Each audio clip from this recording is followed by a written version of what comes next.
di dalam Al-Quran disebutkan dhaharul fasadu fil barri wal bahri bima kasabat aydin nas. Ya, telah tampak kerusakan di daratan dan di lautan. Ini kan di darat. Dan juga sampai ke lautan juga. Sampai ke lautan di gondolanya itu. Sampai itu lautnya jadi kotor, ya, banyak sampah. Kemudian daratannya jadi rusak, rumah-rumah pada rusak, ribuan orang menjadi korbannya.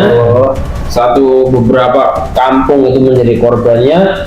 Itu adalah bima kasabat aydin nas. Jadi karena ulah tangan-tangan manusia. Siapa tangan-tangan manusia? Tentu kalau di Sumatera udah jelas perusahaan-perusahaan tambang, perusahaan-perusahaan sawit yang membabat hutan secara membabi hutan. Itu menyebabkan banjir. Orang-orang yang punya kekuasaan gitu ya. Orang punya kekuasaan. Pasti itu mereka ketika mau atau apa namanya dengan PD-nya membawa hutan itu pasti sudah ada izinnya gitu. Sudah minta izin dulu. Siapa yang izinin? Ya pasti orang yang berkuasa juga. Orang berkuasa tentunya ada hubungannya dengan Menteri Kehutanan. Sebenarnya dulu udah pernah ada yang ngingetin juga. Kenapa terjadi di Sumatera ini hutannya dibabat gitu. Pas ada Menteri Kehutanan tersebut, tapi dia nggak peduli. Jangan ketawa-ketawa sampai dimarahin. Ibaratnya ini bukan lucu-lucuan gitu ya. Pembabatan hutan itu bukan lucu-lucuan. Dan terbukti dampaknya sekarang. Ratusan nyawa menjadi korban. Ya, kampung-kampung hilang, rumah-rumah hilang. Siapa yang mau tanggung jawab? Apakah oligarki mau tanggung jawab? Ya, nyawa gitu loh.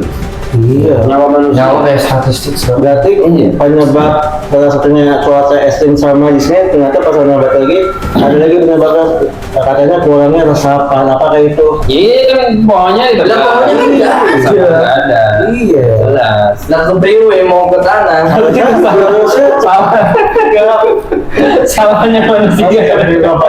Berarti sampai ulah tangan manusia itu. Manusia yang serakah rakus. Jadi korbannya juga masyarakat juga kan ya, masyarakat. Ya korbannya masyarakat.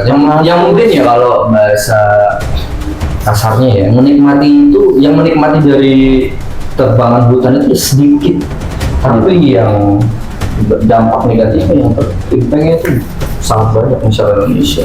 Betul. Ya. Jadi kenapa Allah menambahkan kerusakan ya di muka bumi ini agar manusia itu merasakan akibat yang mereka lakukan. Jadi ini mungkin rentetannya sangat panjang karena negara kita kan negara demokrasi, menganut sistem demokrasi. Yang mana demokrasi itu ya ketika memilih seorang pejabat tentu rakyat juga milih dong. Betul. Aduh. Jadi sebenarnya ada rantai yang nyambung, benang merahnya yang nyambung gitu. Rakyat juga dulu mungkin salah dalam memilih seorang pemimpin, metodenya tidak sesuai dengan aturan Allah SWT.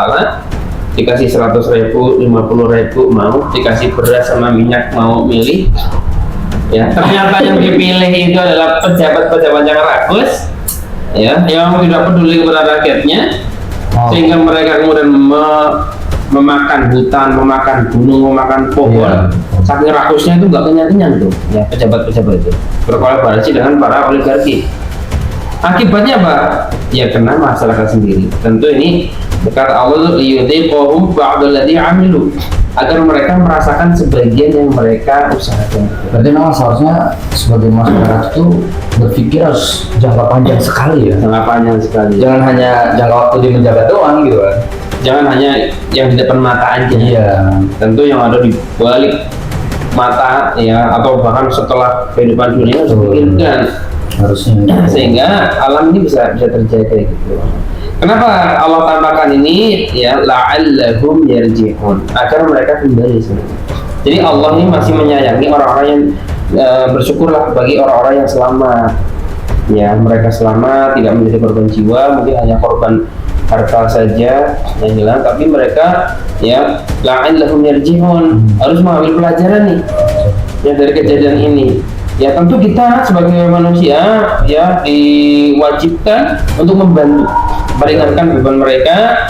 Ya mungkin nanti bisa di share linknya di sini ya, kita punya channel juga ISN, Islam Selamatkan Negeri ya, yang sudah bekerja di sana untuk membantu para korban bencana alam ini. Tapi ya yang menjadi titik krusialnya adalah la'allahum yarji'un, agar mereka yang selamat itu kembali kepada syariat Islam, kepada Allah SWT. ya, kepada hukum-hukum Allah. Ya, sehingga ya kalau hukum itu diserahkan kepada hukum Allah, ya alam itu akan terjaga.